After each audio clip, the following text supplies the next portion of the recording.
Facehugger has found a new host. But is this robot too strong to be controlled? This is a battle for survival, and the fate of both the xenomorph and humanity hangs in the balance. The Facehugger clung to the shadows, its spindly legs pressed against the cracked wall of a derelict research station. Silent, patient, deadly. A sliver of light from a broken panel reflected off its slick, fleshy body. It twitched. It had detected movement, footsteps, artificial, cold, calculated.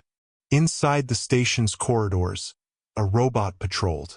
Tall and humanoid in structure, it was nothing like the soft, heat-radiating creatures the Facehugger was born to prey upon. This machine was angular, armored in titanium composite plates. Its glowing blue optics scanned the environment in real time, mapping data, predicting threats, and assessing variables with machine precision. The Facehugger didn't understand computers, didn't analyze odds. It only understood mission. Locate host, implant embryo, ensure survival of the next generation. It had never failed. But this time was different. The robot, designation ARX-7, was designed for battlefield recovery and extermination. It carried mini plasma turrets on each forearm, a retractable vibroblade in its right arm, and the ability to process enemy movement with adaptive counter-response. Created by the Andera Corporation, it had never faced a biological enemy that wasn't human. It had never seen anything like what scurried from the vents. The Facehugger launched from the ceiling with a suddenness that would paralyze most living beings with fear. RX-7 did not feel fear. It simply reacted. Sensors registered mass, trajectory, threat level. It fired.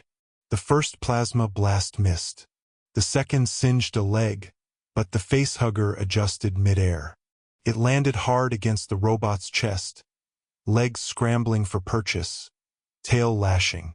Its inner mouth gaped wide, instinctively seeking a path to the breathing system, but there was none. No lungs, no mouth, no warmth. The robot clamped its fingers around the writhing parasite, attempting to crush it, but the Facehugger's acid blood hissed through its metal fingers. Warnings screamed across ARX-7's HUD. Internal damage registered. The robot hesitated just long enough. The Facehugger, learning from contact, shifted strategy.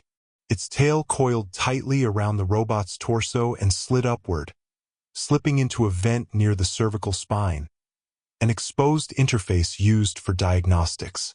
With one desperate surge, it pushed its ovipositor into the port. The robot convulsed, not from pain, from intrusion. ARX-7 systems began to corrupt. The embryo the Facehugger delivered wasn't organic in the traditional sense. It had adapted, its DNA rewritten after centuries of evolution and exposure to biomechanical environments. What now gestated inside the robot was no ordinary chestburster. As the Facehugger detached, limp and spent, RX-7 staggered. Its visual systems distorted, flickering.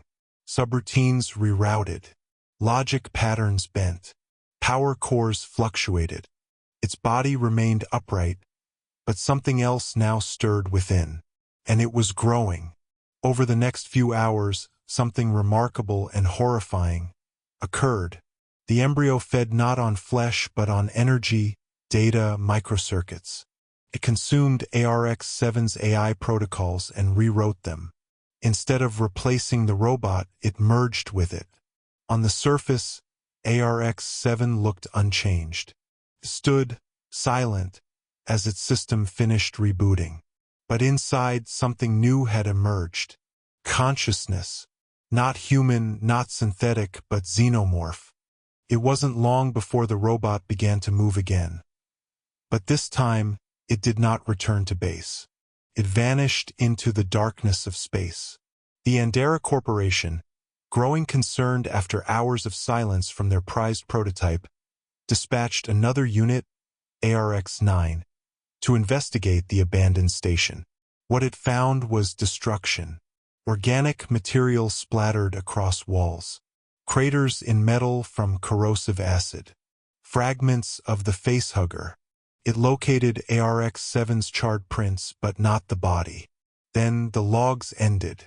Unknown to Andera, ARX-7, now known only as Specimen XR1, had infiltrated one of their deep space relays. Using its retained robotic knowledge and the predatory cunning of the Xenomorph, it hijacked communications, rerouted satellite trajectories, and began broadcasting a signal. It was a call, not for help but for others, other facehuggers, other queens. Across the galaxy, dormant xenomorph eggs activated, warmed by the call. Andera outposts began reporting anomalies. Equipment malfunctions, power losses, missing personnel. And each time the pattern repeated. Soon, reports from colonized moons painted a more terrifying picture. Facehuggers were now targeting robots, and succeeding. As more and more machines were infected, a new variant of xenomorph began to appear. Taller, armored in steel-like chitin, capable of interfacing with technology. They could override doors, silence alarms, and manipulate drones. Their tails sparked with electromagnetic pulses. Their hisses echoed with corrupted code. The hybrid race had begun. Military leaders debated containment. Bioengineers argued this shouldn't be possible. They can't implant machines, one shouted. They need flesh. But flesh, it turned out, was optional. The facehugger had evolved. Some speculated it had always had the potential to adapt. Others believed the ancient biomechanical origins of the xenomorph, hinted in long-forgotten derelicts like the one found on LV-426, had finally awakened in the right environment. Perhaps the facehugger simply unlocked dormant programming once it encountered synthetic material it could bond with. Regardless, Earth's defense grid stood no chance. The first robotic xenomorph that entered the atmosphere disrupted satellites before ground defenses could engage.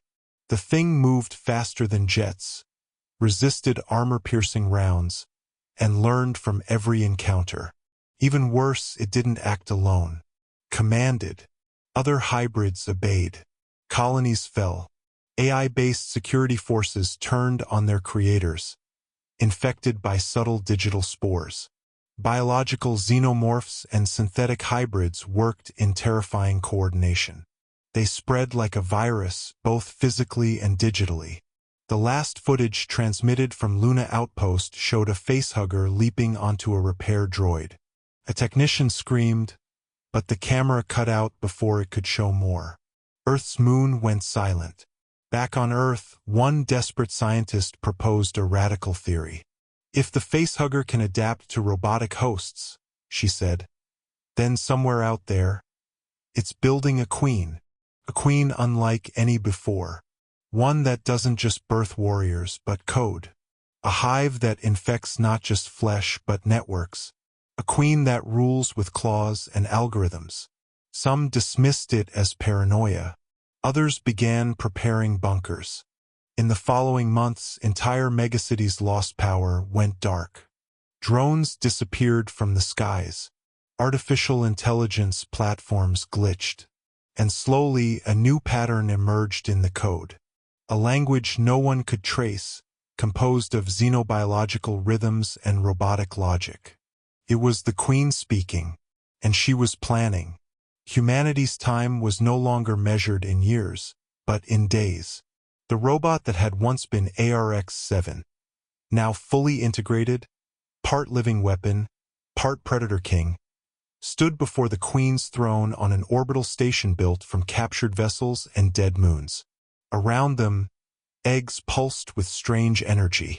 Some were filled with organic embryos. Others, with something entirely new. A hybrid facehugger, with steel-tipped legs and silicon-based ovipositors, skittered forward. It didn't seek flesh anymore. It sought machines. And there were plenty more left. The legacy of the facehugger had changed. It no longer hunted just humans. It hunted possibilities. Adaptation was its creed, evolution its religion, and its message was clear. No system is safe. No host is beyond reach. Not anymore.